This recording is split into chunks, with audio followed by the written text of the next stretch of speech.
ஜேப்ரா line and tiger story. வரிக்குதிரை சிங்கம் புலி கதை. நான் உங்க ரகுநாதன் பேசுகிறேன். நான் இன்றைக்கு வரிக்குதிரை சிங்கம் புலி கதை சொல்ல போறேன். இந்த கதை பிடித்து இருந்தால் ரகுநாதன் சீனிவாசன் சேனலை லைக் பண்ணுங்க, ஷேர் செய்யுங்க. பிடித்து இருந்தால் சேனலை சப்ஸ்கிரைப் செய்து தொடர்ச்சியாக பெற வேண்டுமானால் லைக் பட்டனை அழுத்துங்கள். வாங்க கதைக்குள்ள போகலாம்.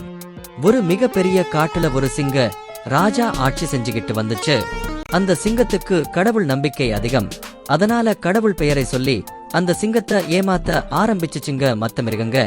ஒரு நாள் பசியில வேட்டையாட போன சிங்கம் ஒரு வரிக்குதிரைய பார்த்துச்சு. உடனே வேகமா ஓடி போய் அந்த வரிக்குதிரைய பிடிச்சிடுச்சு. அப்ப அந்த வரிக்குதிரை சொல்லுச்சு, அரசே, நாங்க கடவுளால ஆசிர்வதிக்கப்பட்டு கடவுளோட கையாலேயே உடம்பு முழுசும் கொடு போட்டுட்டு பிறந்திருக்கோம்.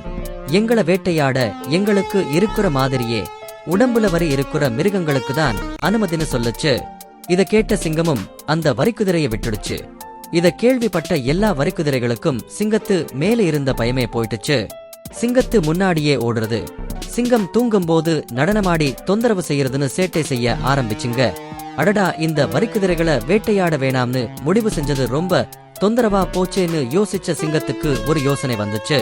பக்கத்து காட்டுக்கு தூது அனுப்பி அங்க இருந்த புலிகளை கூட்டிட்டு வந்து வரிக்குதிரைகளை வேட்டையாட சொல்லுச்சு.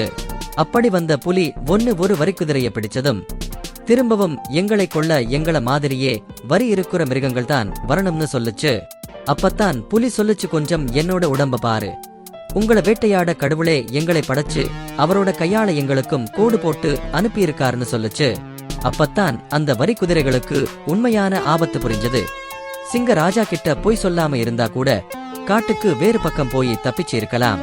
இப்ப நிறைய புலிகள் இங்க வந்திருக்கு, நாம எல்லாம் மொத்தமா புலி கூட்டத்துக்கிட்ட மாட்டிக்கிட்டோம்னு நினைச்சு வருத்தப்பட்டுச்சு. நன்றி, வணக்கம்.